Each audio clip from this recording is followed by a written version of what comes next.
Hey guys, this is how you're ready for today's September 13th, 2025, 7:52 a.m. Central Time. So I wanted to wait a few days before I did this video and kind of let the dust settle, if you will. Especially on my channel, there's a lot of people that are passionate in general that are conservatives, and I didn't really want you guys to say something you probably shouldn't online. And I just kind of wanted to wait to see what his widow said. And I think this assassin pissed off the wrong woman, to say the least. If you guys haven't seen her talking from yesterday, check it out. It's very powerful. Beside the point. Charlie Kirk's assassination was pretty violent. And I put that video of him on my channel for a reason. However many people saw it, it may have scarred you, disturbed you, and I don't really apologize for that because people needed to see how violent this assassination was by the left. We all knew it was going to be someone on the left. That was not surprising. We all knew this was going to be a political assassination. This was not a personal thing against Kirk that happened, between him and someone else. This was about Charlie Kirk's beliefs, who he was, and how he lived his life. If there's one thing that I have learned about death and losing people, is even though it's a political figure, it does affect the public quite a bit, and it's obvious it has. Personally, when I saw that video of him, I've kind of become numb to death. And the reason for that is because I started losing people in my life starting in 6th grade. My friend Jamie was hit by a car and was killed. And we went to his funeral. And the one thing I've learned is that people who the dead person didn't like, and people are even aware of it, become their best friends. And I find that very disturbing. For example, Jamie, there was a couple girls, Natalie and Stacy, that we used to make fun of. Him and I used to make fun of in our Spanish class in 6th grade. They actually had the balls to stand up at his funeral and speak as though they were best friends with him. And all of us sitting in the first row looked at each other like, what in the fuck? So I kind of question how many people were even aware of who Charlie Kirk was. And that's just a personal annoyance, I guess.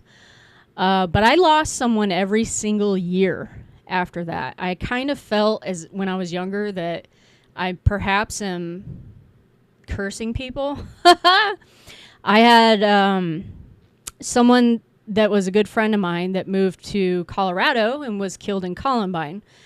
I had a friend that was killed in a car accident my junior year. And her boyfriend was the one driving. He turned left in front of a car and was hit and killed her. I had a friend in sophomore year that his father was speeding down the I-10, rolled the car, killed his mom. His sister I was actually really close to growing up in middle school, and Jimmy was paralyzed. My senior year, there was someone that I knew. He was not a friend, but someone I knew that... Oh, that was violent. We were coming home from track, actually, from a track meet that was really late because I think it was a 5A track meet, like all the schools went. So we got home around 10:30 on a bus, and we passed the accident. Didn't know what it was, just kind of went on our way, found out the next day. He was riding bitch on a motorcycle. The guy who was riding lost control of the bike, and he went head first into a brick wall and died. And basically since, I mean, I had a friend whose parent was in the buildings, the Twin Tower buildings that died, that I had become close to. I mean, it's been ridiculous little life that I have led beyond all of that. But someone's died basically every year. Since I met James, there's only been a couple of people that have died. So I'm kind of lucky there. But I learned real quick that people who didn't know people, or people that didn't get along with the person, all of a sudden love them. And I just kind of find that personally disturbing. I really wonder how many people knew Charlie Kirk. And especially on the left, because these lefties are having a stroke because the conservatives are mourning. And so they are taking advantage of that. Probably didn't know who the hell Charlie Kirk was. And they are being vile. And I mean pretty ugly online.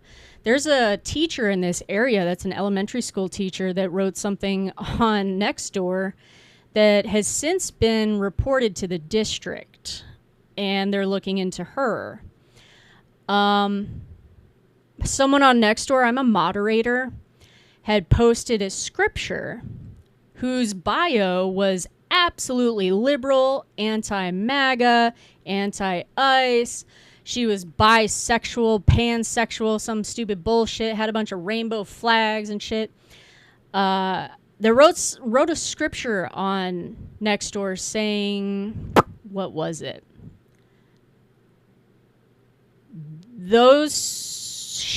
Something like, those who die, who are evil, we shall rejoice. She got creative, in other words, because a lot of people on Nextdoor were actually being pretty vile too, and they were getting their posts removed. So obviously you knew who she was talking about, and I reported her post and actually posted on her post because religion is not allowed in the main feed, so she made a mistake. So her creativity actually backfired. And I basically posted under there, religion is not allowed in main feed. This should be removed. And she had a little stroke to me and said, you know, everybody posts scripture and their stuff is allowed all the time. Nobody bats an eye. I don't really care. I'm not even religious, which obviously indicated even more so that her post was ridiculous. But I reported it. She ended up deleting it, reposting it. I posted on it again, reported it. It's gone. So it's really intense how vile people are being about this death. I joined Turning Point USA during Trump's administration. Got all their paperwork. Boy, the first paperwork you get from them is like a fucking novel, by the way. And I get their stuff every now and then in the mail, and I followed things once in a while, and Charlie Kirk was always on Fox News, so I always saw him there. Didn't follow Charlie's podcast. Didn't follow him very strictly by any means, but I knew who Charlie Kirk was. And seeing how it's affected those around me is probably more disturbing than the video I saw. And like I said, I'm probably numb to it, to death in general, but also probably numb to how he died due to my service. So, and I've had plenty of people die from service, in and out, suicides and whatnot. So I guess all I have to say about Charlie Kirk's assassination is that it was pretty shocking. Never really thought that would happen to someone in his position.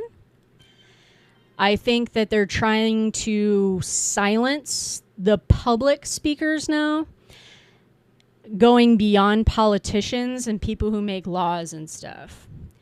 They're trying to silence what Charlie stood for. And that was conservative values, patriotism. People are throwing around in articles that he wrote in Newsweek, I think it was. And it was, or they wrote about it, one of the two. And they titled it, you know, it was a Second Amendment argument that gun deaths are unfortunate, and people are screenshotting it and posting it. But I actually read the article. Let me bring it up real quick. The post that he actually had said more in that article, and I agree with Charlie Kirk. He said, quote, "So we need to be clear that you're not going to get gun deaths to zero. It will not happen. You could significantly reduce them through having more fathers in the home, by having school armed guards in front of schools. We should have an honest and clear reductionist view, of gun control, but we should not have a utopian one." And I have always said that freedom comes with a price. And even with the whole, what this administration wants to do with transgenders losing their Second Amendment rights, I post in my communities tab, I totally disagree with that. That is a slippery, slippery slope. Unless someone's adjudicated mental defective, that's already in the law. Let the law take care of it the way it's supposed to be taken care of. And I believe Charlie Kirk, he was answering a question regarding transgenders and guns when he was shot. And I truly believe in my heart that Charlie Kirk would have said the same thing I'm saying now, because he was for the Second Amendment, and that article actually pretty much proved that situation.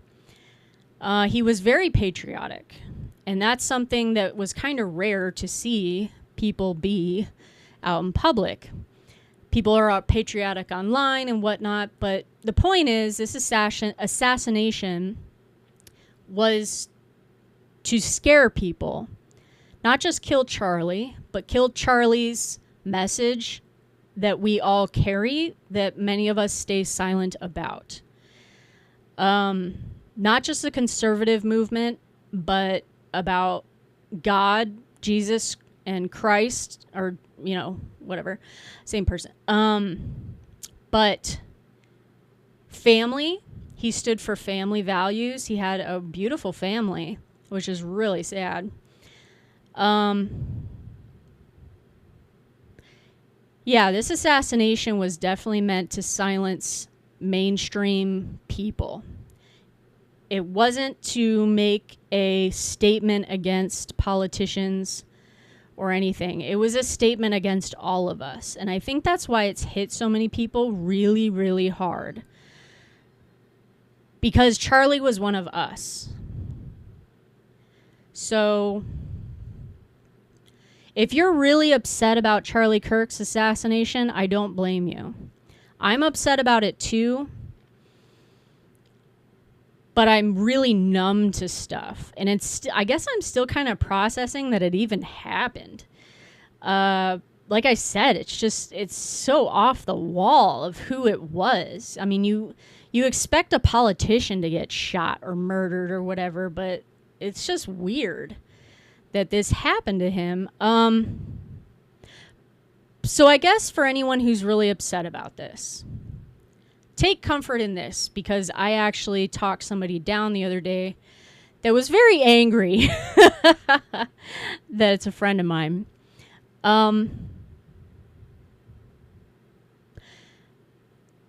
Have the comfort in knowing that Charlie Kirk is where he belongs right now. He is in heaven. He is with God. There's nothing and no one on this earth who can change that. So Charlie is where he belongs right now. He left this world in a terrible situation. But what he has stood for, spoken about, and created on college campuses at a minimum has changed this country a lot more than I think people even believe. I believe Trump's in this White House partially because of Charlie Kirk. He really got a lot of young people's brains thinking outside of their liberal professors. He got, at the college campuses, he got attacked. I mean, they got their stuff thrown away, thrown at them, tents torn down, tables overturned. So he's used to that type of behavior. And he kept going. And I think that that's what we need to take away from Charlie, is that he never gave up regardless of what he faced. So anyway, this is Are You Ready For It? Take care, guys. Have a great day.